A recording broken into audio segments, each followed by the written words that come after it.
जय जिनेंद्र साथियों, इस वीडियो में आप सभी का स्वागत है और इस वीडियो में हमारा विषय होगा पार्श्वनाथ भगवान की आरती। कुछ आरतियां हमारे यहाँ बहुत ही ज़्यादा प्रचलित हैं, उनमें से एक है पार्श्वनाथ भगवान की आरती। इस वीडियो में हम उसी आरती का सरल शब्दों में एक बार ऊपर से अर्थ देखने का प्रयास करेंगे। आइए शुरू करते हैं। ओम जय पारस देवा स्वामी जय पारस देवा, सुर नर मुनि जन तुम चरणन की करते नित्य सेवा। ओम जय पारस देवा। ओम जय पारस देवा यानी कि जय जय हो श्री पार्श्वनाथ भगवान। पारस देवा, पारस कौन है? पारस बोलिए या पार्श्वनाथ बोलिए, एक ही बात है। यह पार्श्वनाथ भगवान का ही एक दूसरा नाम है। सुर नर मुनिजन, सुर में हमें पता है, हमने देखा था अपनी पिछली वीडियोस में, सुर माने होता है देव, देवों को सुर कहते हैं। तो यहाँ पर सुर से हमें क्या लेना है? चारों निकाय के जो 4 प्रकार के जो देव होते हैं, पवनवासी देव, व्यंतर देव, ज्योतिष देव और वैमानिक देव, चारों निकाय के देव, नर माने हम और आप, मुनिजन और जितने भी मुनिजन हैं, ये सब क्या करते हैं? आपके चरणों की निरंतर सेवा करते हैं। हे पार्श्वनाथ भगवान। औषवदी 11 काशी में आनंद अति भारी, स्वामी आनंद अति भारी। अश्वसेन घर वामा के उर लीनो अवतारी। ओम जय पारस देवा।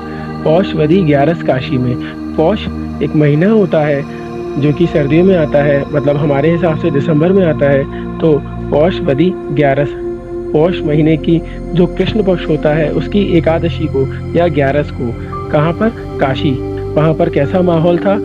अति भारी आनंद का माहौल था। क्यों था? क्योंकि पौषवदी 11 की तिथि को काशी नाम के नगर में आपने अश्वसेन जी और वामा जी के घर में जन्म लिया था, अवतरण लिया था। आप कहाँ से आए थे?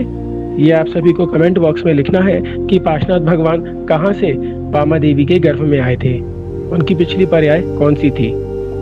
श्याम वरण नभ हस्त काय पग, उरग लखन सोहे, स्वामी उरग लखन सोहे।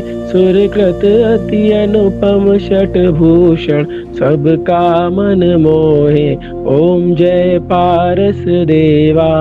अब यहाँ पर उनके शरीर इत्यादि की जानकारी दी जा रही है।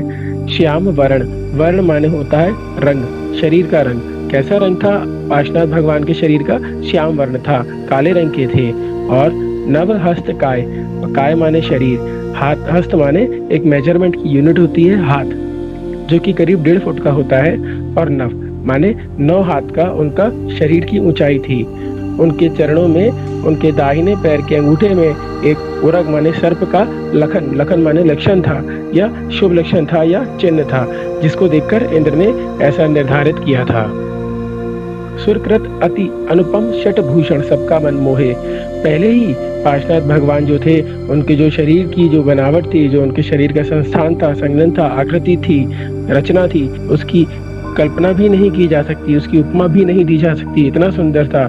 और उसके ऊपर से सुरकृत, सुरकृत माने देवों के द्वारा लाए गए अत्यंत अनुपम षटभूषण, आभूषण, वस्त्र आदि से वे और भी ज्यादा सबका मन मोहते थे। जलते देख नाग नागिन को मंत्र नवकार दिया, स्वामी मंत्र नवकार दिया। हरा कमठ का मान ज्ञान का भानु प्रकाश किया। ओम जय पारस देवा। जलते देख नाग नागिन को, तो ये आपको कथा पता ही है कि एक बार जब पार्श्वनाथ भगवान अपने मित्रों के साथ घूमने के लिए निकले थे, क्रीड़ा के लिए गए थे, तो वहां पर एक तपसी जो था पंचअग्नि तप कर रहा था, उसमें लकड़ी जला रहा था। तो उस प्रभु ने अपने दिव्य ज्ञान से देख लिया था कि उस लकड़ी में एक नाग और नागिन का जोड़ा है जो कि जल रहा है। तो प्रभु ने उसको रोका, उस तपसी को रोका और उसे, जो उसमें से जो नाग और नागिन निकले, उनको धर्म का उपदेश दिया। अब यहाँ पर इस आरती में शब्द आता है मंत्र नवकार दिया, लेकिन ऐसा भी जानना चाहिए कि जो तीर्थंकर भगवान का जो जीव होता है, वो अपने जीवन काल में सिद्ध परमेष्ठी भगवान के अलावा अन्य किसी भी परमेष्ठी भगवान का स्मरण इत्यादि नहीं करते। तो उन्होंने संभवतः उन्होंने नाग और नागिन के जोड़े को धर्म का उपदेश दिया होगा, और जो वहाँ कमट जो तपसी बनकर ज्ञानी बना हुआ था, उसके झूठे ज्ञान के मान को भंग किया, उसका मान खत्म किया और भानु प्रकाश किया। किसका? ज्ञान का प्रकाश किया। कैसे ज्ञान का प्रकाश किया? जो उन्होंने नाग नागिन को जो धर्म का उपदेश दिया था, उससे ज्ञान का प्रकाश हुआ। मात पिता तुम स्वामी मेरे, आस करूं मैं किसकी? स्वामी आस करूं मैं किसकी? तुम बिन दूजा और न कोई, शरण गहूँ मैं जिसकी। ओम जय पारस देवा। हे पार्शनाथ भगवान, आप ही मेरे माता हो, आप ही मेरे पिता हो, मैं और किसकी आस करूं? मुझे यदि कुछ उम्मीद भी हो, कुछ आस भी हो, तो मैं किसके पास जाऊं? आप ही मेरे माताजी हो, आप ही मेरे पिताजी हो, और आपके बिना मेरा कोई भी इस संसार में मुझे शरण नहीं है, तो मैं किसके पास जाऊं? यही बात हम बिल्कुल देवदर्शन स्तोत्र में भी बोलते हैं, दशनम देव देवस्य वाले में, अन्यथा शरणम नास्ति त्वमेव शरणम मम। तो वही बात यहाँ पर है, किंतु अलग शब्दों से कही गई है। तुम परमात्म तुम अध्यात्म, तुम अंतर्यामी स्वामी, तुम अंतर्यामी। स्वर्ग मोक्ष के दाता, त्रिभुवन के स्वामी। ओम जय पारस देवा। हे पार्शनाथ भगवान, आप ही परमात्मा है, परम आत्मा है, आप ही अध्यात्म है, और आप अंतर्यामी हैं। आप कैसे हैं? स्वर्ग के और मोक्ष के देने वाले हैं, और तीनों भुवन के, भुवन माने लोक, तीनों लोकों के स्वामी हैं।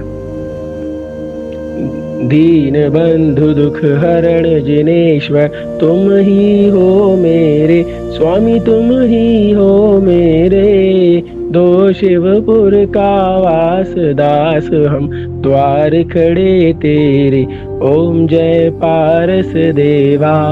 दीन बंधु, दीन जितने भी संसार में दुखियारे हैं, दीन हैं, आप उनके लिए बंधु के समान हैं, और दुख हरण है, दुख को हरने वाले हैं। हे प्रभु, मैं दीन हूँ, आप मेरे लिए बंधु के समान हैं, और आप जिनेश्वर हैं, आप हमारे दुखों को हरने वाले हैं। हे नाथ, दो शिवपुर का वास, शिव शिव माने होता है मोक्ष, तो माने मोक्षपुर का हमें वास, वहां पर हमें जाना है। मोक्षपुर का वास का मतलब होता है कि हमें मोक्ष दीजिए, ताकि हम मोक्ष नगर में जाकर, सिद्धशिला पर जाकर विराजमान हो सके, और वही पाने के लिए हम आपके दास बनकर आपके द्वार पर खड़े हुए हैं। विषय विकार मिटाओ मन का, अरज सुनो दाता स्वामी, अरज सुनो दाता। सेवक दो कर जोड़ प्रभु तेरे, चरणों में चित लाता। ओम जय पारस देवा। विषय, या फिर यहाँ पर पाठांतर में विपद भी मिलता है, मतलब मन के जितने भी विषय विकार हैं, खोटे जो भाव हैं, उन सबको प्रभु आप मिटाइए, और मेरे मन की, जो मेरे मन में एक इच्छा है, जो अर्ज है, जो मैं आपसे यहाँ कहने आया हूँ, उसको सुनिए प्रभु।